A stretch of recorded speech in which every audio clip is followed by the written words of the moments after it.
Gusto mo ng iPhone 17 Pro Max pero nalilito ka. Kung silver ba? Or itong orange? I got you! Tingnan natin kung alin mas maganda. Unahin muna natin itong orange kasi ito talaga yung famous. Trend na trend. Ganyan. Hindi ko masyadong bet nung una. Wow! Pero nakaka-amaze siya sa personal ha. Ayan o. Ganyan siya. Next naman itong silver, hindi siya masyadong usos. Pero may comment muna tayo. Ang sabi niya, ito lang ang rejuve na nahiyang ako. Hindi talaga ako pinipimpos dito. At hindi ako namamalat at hindi din daw siya nagmumukhang tusino. Ha, thank you sa buhay mo.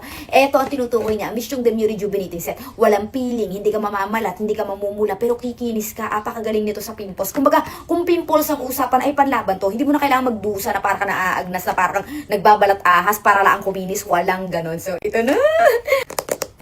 Open na natin.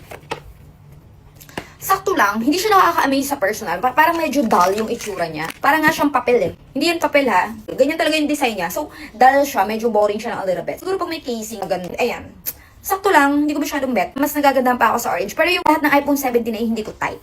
Naghang lang talaga yung iPhone 16 Pro Max ko. Ganyan yung itsura niya. Ayan o. Hindi ako fan ng orange, pero mas maganda talaga ang orange this time. Sa Tayin Green Hills ako bumibili para sure talaga na brand new at hindi talagang recon. Or yung tinatawag na refurbished.